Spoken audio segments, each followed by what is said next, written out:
Gaslighting. Gaslighting is psychological warfare against your memory. It begins with tiny distortions. I never said that. You're overreacting. That never happened. At first, you defend yourself. Then you explain yourself. Eventually, you start doubting yourself. That's the real damage. Because a gaslighter doesn't just want to win arguments. They want your confidence in reality itself to collapse. Once that happens, their version of truth becomes stronger than yours. And the terrifying part is, it rarely feels aggressive while it's happening. It feels confusing, slowly, exhausting. Like trying to hold water in your hands. The only way to break the cycle is to stop relying on emotions to verify reality. Write things down. Save messages. Notice repeated patterns instead of emotional explanations. Because manipulation survives in uncertainty. Uncertainty is poison to manipulators. Love bombing. Some manipulation begins like a fantasy. Too much affection. Too much attention. Too much perfection. They text constantly, compliment endlessly, make you feel deeply understood almost immediately, and your brain mistakes emotional intensity for emotional safety. That's the illusion, because real trust takes time. Manipulation rushes intimacy before logic can react.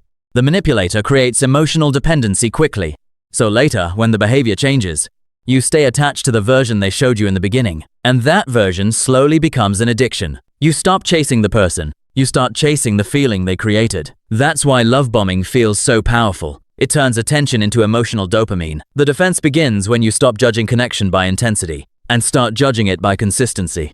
Because healthy people build trust slowly. Manipulators manufacture closeness at impossible speed. Guilt tripping. Guilt is one of the easiest emotions to weaponize because empathetic people naturally blame themselves first. Manipulators know this, so they turn your kindness into a tool against you. After everything I've done for you, I guess I'm just a horrible person. You're abandoning me. Suddenly, their emotions become your responsibility, and now you feel guilty for protecting your own peace. That's how emotional control works. Not through violence, through emotional pressure. The manipulator makes boundaries feel selfish, and over time, you begin apologizing for things that never required an apology.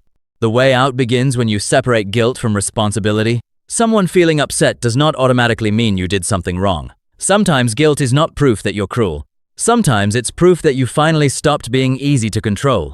The silent treatment. Silence can become a weapon. No replies. No explanation. No emotional presence. Just distance. And the human brain hates emotional uncertainty.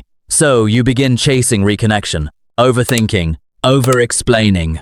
Over-apologizing. That panic is exactly what the manipulator wants. Because emotional withdrawal creates fear of abandonment, and fear creates obedience. Eventually, you start changing your behavior just to avoid being ignored again. That's conditioning. The terrifying part is how invisible it looks from the outside. No yelling, no violence, just absence. But absence can damage people more quietly than anger ever could. The silence loses power the moment you stop begging it to speak. Because healthy communication explains problems. Manipulation creates confusion intentionally. Playing the victim. Some manipulators never appear aggressive. Instead, they appear wounded. Every conflict becomes proof that they suffered more, even when they cause the damage themselves, because sympathy is protection. And manipulators understand that emotional reactions often overpower logic if they can control how people feel about them. They can control accountability itself. That's why emotional performance becomes their shield. Tears, fragility, sadness, not always fake, but strategically useful. And eventually, everyone around them becomes afraid to confront them, because the manipulator always finds a way to become the victim in every story. The illusion weakens when you stop judging emotional performance and start observing behavioral patterns instead, because someone can suffer and still manipulate others. Pain does not automatically create innocence. Fear manipulation. Fear shuts down rational thinking faster than almost anything else. That's why manipulators create urgency. You'll regret leaving me. Nobody else will ever love you. You're running out of time. Fear narrows perception. And narrow perception creates dependency. The more emotionally overwhelmed you become, the less clearly you can think. That's why manipulation often feels emotionally intense. Intensity keeps the brain reactive, not rational. The manipulator wants panic, because panic disables clarity. The defense begins when you slow everything down. Manipulation wants immediate emotional decisions. Truth survives patience. Pressure usually doesn't. And the moment someone tries to rush your emotions, that's usually the moment you should pause the longest. Triangulation.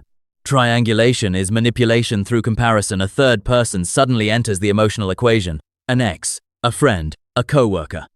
They understand me better. Other people agree with me. You're the only one with a problem. The goal is insecurity. Because insecure people compete harder for approval, and once you start competing for someone's validation, they control the emotional game completely. Your focus shifts away from truth and toward earning acceptance. That's why triangulation creates emotional instability so effectively. It keeps people anxious, replaceable, uncertain. The pattern loses power the moment you refuse emotional competition. Healthy relationships solve problems directly. Manipulative relationships create comparison intentionally, because comparison creates insecurity, and insecurity creates control. Intermittent reinforcement. Intermittent reinforcement is one of the most addictive manipulation techniques ever discovered, because it feels almost identical to love. Warm one day, cold the next, then suddenly loving again. And your brain becomes obsessed with getting those good moments back. That unpredictability creates addiction, the same mechanism used in gambling machines. Chaos starts feeling romantic. Emotional instability starts feeling exciting. The trap is that you stop asking whether the relationship is healthy, you only chase the emotional high. The illusion breaks the moment you stop judging relationships by their highs and start judging them by their consistency. Because real love calms the nervous system. It doesn't keep it addicted.